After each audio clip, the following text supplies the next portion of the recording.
In the last game, you guys were pretty effective at driving into the zone, passing into the zone, passing back out for threes. Have you guys done much zone work in practice?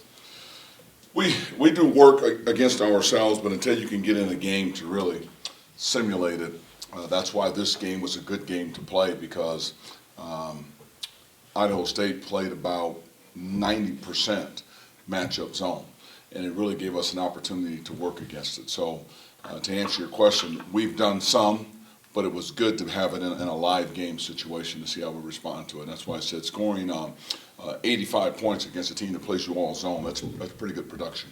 With Viante, Renard, and even Josh stepping out and hitting threes now, did you expect to see a lot of zone this year? I don't know, quite frankly. I think teams will zone us to slow us down, to keep us from running. They'll put the zone on thinking it'll slow the breaks down, but with the way we shoot the ball, I mean, Ike can make threes, Renard can make threes, Viante can make threes, Josh, Brett, Darian King, Charles, all of them can shoot the ball. So we got guys that can really spread the floor and shoot it, and plus you still got that effective inside game. So I think for us to work on it was great, but also it probably gives your opponent something to think about, because you kind of, how do you play them? Do you play them zone or do you play them man? I think we're pretty effective both ways. Are you keeping some kind of tricks in your bag that might have sped that game up in terms of some presses or things of that nature that you don't want to show yet? No, because we look at it differently, because the pace of the game was a good pace for us at times. When we were able to get stops and steals and get out and run, we did that. Even after made buckets, we pushed the ball up and down the floor, we did that. But there's going to be nights where teams will send 4 guys back in transition. They won't even rebound. They'll just go back to slow you down. You'll be at the free throw line. They'll call a substitution to slow you down, or they'll send guys off the foul line back. And there's going to be nights where teams keep the game at a slower pace. The key things when that happens is to see that you're versatile enough that you can still score. You can score against the zone, you can score in the half court, you can score in a transition game. So we've always felt like we can play a multitude of different ways, and we're going to have to do that, because teams, we're not going to be able to just run every team. So this team you couldn't press, because I thought their guard play was too good, and you didn't want them to get away and give them any open three-pointers. We pressed them a couple of times. They hit a big three on us deep. So we just felt like, look, we'll play the game, win the game a different way, and we're still able to score points in it. Are you still trading some effectiveness for getting more guys into the game, having a deeper bench, and getting looks at different matchups and rotations? Yeah, I think it's important for us to play as many guys as we possibly can in games, and look at different rotations and put different groups on the floor. But more importantly, just create footage and tape for guys to look at and be able to teach and coach them with. So it's been good to be able to play a lot of bodies. We will continue to do that probably through about next week, to give ourselves a chance to evaluate and just give the players an opportunity to see where they're at and to develop our bench. And I think we're doing a good job of developing that bench right now. What would you like to see out of Darian to get some more minutes? Well, Darian's in a tough spot, because Renard and Q and Viante and them are all playing well. The biggest thing is just the day-to-day consistency in practice, and he may have to move over and play some 4 spot also, which is okay, because we can just play small ball at times. So the biggest thing with him would just be the consistency the day-to-day in practice. It seems like when you guys are getting up and down, that Valentine is perfectly suited for that. But what would be the situation that Connor Clifford could thrive? Well, actually, Connor can thrive in getting up and down, too. The big thing with Connor is defensively. Again, we played a team that would substitute 6'5" guys onto the floor, that would spread the floor and drive it. He can't guard those guys, whereas Valentine's more athletic. He can guard that kind of size, plus he can patrol the lane as well, too. So Connor will be effective against a team that has a low-post big guy that plays a lot of minutes. This team coming up tomorrow has a 7'1" kid that's in there. Obviously, when we play teams like Gonzaga, they've got the big guys in there. Teams in our league are going to have bigs in there. They're going to allow Connor to play. So the good thing about this team is everybody is oohing and ahhing over Valentine right now, and we're sitting there saying, well, we have another big there, and you really haven't had a chance to evaluate, because he hasn't been on the floor much. And typically in preseason, you run into teams that have smaller inside game. You don't get a chance to play your big guys as much. Valentine being the exception because of his athleticism.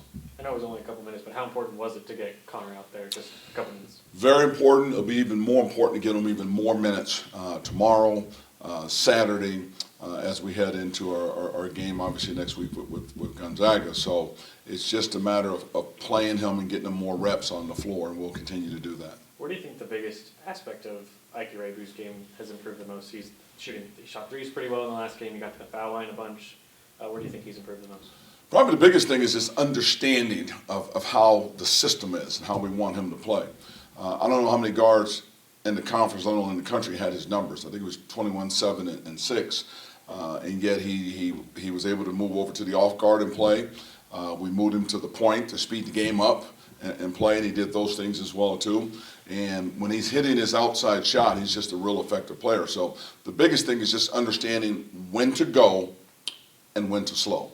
And that was hard for him to do last year. He has a better understanding of it this year. Has Nye been able to embrace kind of a spark plug off the bench role after starting as a freshman? You know, I still think we haven't settled on starters, rotations at all the spots. And at some point in time when we do that, I like the fact that if that were the case, you got tremendous energy coming off the bench. And Nye and Viante Daniels, Brett Bass, those guys are energy guys where if you can imagine playing a game to where the game is really fast in the first 5, 6, 7 minutes of the game, and then also you got to go to your bench, and I go to my bench, and I come in with more energy coming into the game. Those guys can be really effective. So it's not a negative if he has to go and play off the bench. It actually becomes a positive because you get more done playing against a team that's a little bit fatigued, and you got fresh legs in there. Can it be hard for an 18 or 19-year-old guy to see that? No, because that's no different than anybody on our team. You got 13 guys on your team that all were the best players on their high school teams or on their junior college teams. They were all the best players, the stars. They were coming down to the media room. They were getting the starts. They were getting the minutes. Everybody has to conform to what's best for the team. You mentioned the kind of excitement that fans are seeing with Valentine. Were you kind of anxious for fans to kind of get that glimpse of, what he can do on the floor? We have been very anxious because we saw a guy in practice last year that made it very difficult for anybody to score in the lane. And we knew what we had there. We kept telling people, wait until you see this guy. He could be the best. If we give him 25 minutes a game, I think he'd be the best shot blocker in the country. And some publications has him as the best shot blocker in the country already. So we were excited from what we saw in practice. It's neat to see him having some success because with each success, he just gets a little bit better. And every trip down the floor, he tends to get a little bit better. Thanksgiving coming up, anything you're thankful for, Coach, this time of year? Or? I was asked that question the other day, and I think anybody that has a family, you're always thankful that your kids are healthy and in a good place in their lives. And for me, just having the opportunity to lead young people has been a blessing for me. This is a really, really good group of guys that have given us the opportunity. They've bought in. Their chemistry is really good, and I'm very thankful and very blessed to have that opportunity to lead them. Any questions from the phone? Okay, thank you.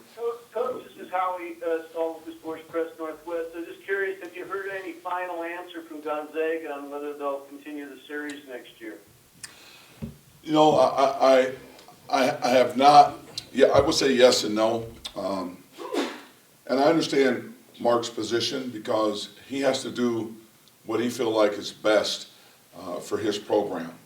And he's had tremendous success there the years that he's been there with his scheduling, with his tournament runs, and all those things. So he has to do what's best for him. I mean, obviously fans on the COUGS side of it would like to see the series continued and continue to play the games, but he still has to make the decisions that he feels like that's best for his program.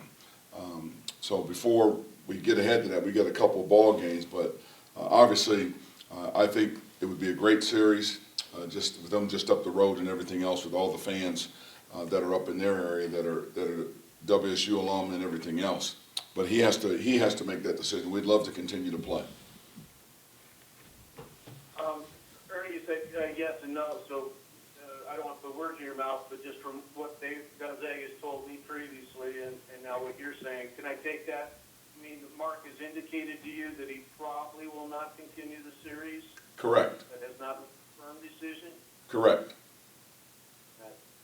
How much have you talked to Mark directly about it? We've had a phone conversation just about where they were with their scheduling and everything. I think he's looking to see if he can circle back to me, and I'm hoping that he does. I don't think anything is finalized on his part, but I think the indications are they would like to go in another direction, but I'm hoping when it's all said and done, when he circles back to me, that we still have an opportunity to play him. If not this next season, sometime down the road. So he definitely has not ruled out something after next season, but I would, after. you know, that's my understanding on it. But I think you would have to talk to him and his athletic director about that, because the ball's in their court. Obviously, we would want to play. We want to continue the series and play every year, and home and home, back and forth every year. But that's something they have to decide upon. We would like to do it, but if they elect to put it off or elect not to do it, you know, I'll understand it and move on.